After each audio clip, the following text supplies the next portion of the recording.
বিকৃত মানসিকতার সমাজ বিধ্বংসী মোস্তফা সরোয়ার ফারুকীকে দ্রুত উপদেষ্টা পরিষদ থেকে প্রত্যাহার করা হোক। বিগত 100 দিনের বিভিন্ন নিয়োগ নিয়ে জনমনে প্রশ্ন দেখা দিয়েছে।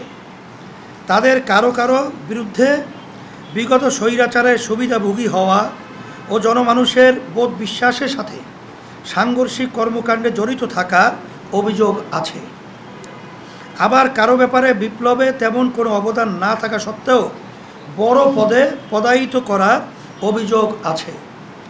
এগুলো মানুষকে ক্ষুব্ধ করে। আপনাদের বিবেচনাবোধ ও বিপ্লবের প্রতি আপনাদের দায়বোধ নিয়ে প্রশ্ন তৈরি করে। আমাদের পরামর্শ হলো, যে কোনো নিয়োগে দক্ষতা ও যোগ্যতার সাথে সাথে বিপ্লবে তার ভূমিকা প্রধান বিবেচ্য হিসাবে ধার্য করুন এবং প্রতিটি নিয়োগের যুক্তি জনতার সামনে উপস্থাপন করুন। বিশেষ করে নতুন নিয়োগপ্রাপ্ত চরম বিতর্কিত উপদেষ্টা মোস্তফা সরোয়ার ফারুকীকে জনগণ মেনে নেয়নি।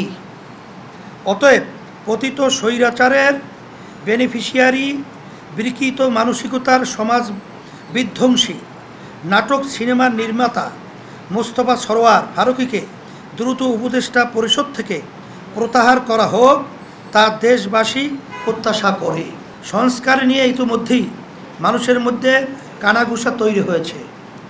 এই কানাঘুষা সংস্কারকে ক্ষতিগ্রস্ত করতে পারে, তাই এখনই পদক্ষেপ নিন। পতিত হাসিনা সরকার জাতির সাথে যা করেছে তার বিচার না হলে মানবতার সাথে অপরাধ করা হবে। কিন্তু এই বিষয়ে তেমন কোনো কার্যকর কোনো পদক্ষেপ দেখা যাচ্ছে না।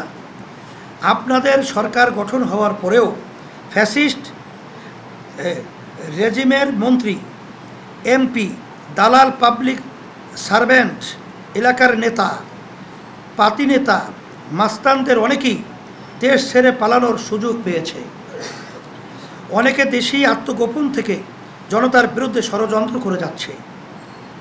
কেন তাদের পালানোর সুযোগ দেওয়া হলো? কেন দেশে থাকা অপরাধীদের আটক করা হচ্ছে না? এই প্রশ্ন কোটি জনতার। আমরাও এই প্রশ্ন জোরালোভাবে উপস্থাপন করছি।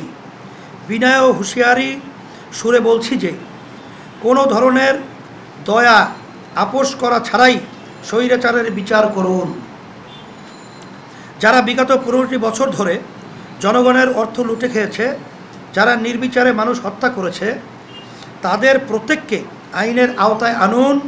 এক্ষেত্রে কোনো অবহেলা বা আপোষ দেশবাসী কোনো দিন ক্ষমা করবে না।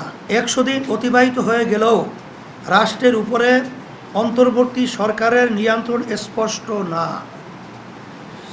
বরং দুর্বলতা স্পষ্ট।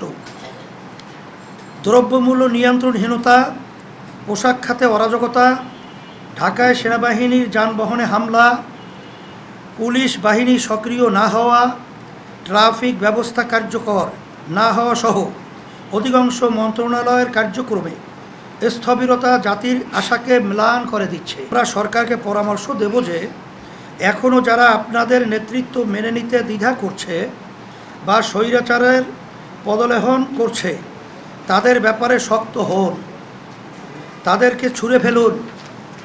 18 কোটি মানুষের মধ্যে প্রশাসন পরিচালনায় দক্ষ হাজারো দেশপ্রেমিক মানুষ দেশে বিদেশে আছেন। তাদেরকে দায়িত্ব দিন এবং জনপ্রশাসনকে সক্রিয় করে রাষ্ট্রের সর্বত্র নিয়ন্ত্রণ স্পষ্ট করুন।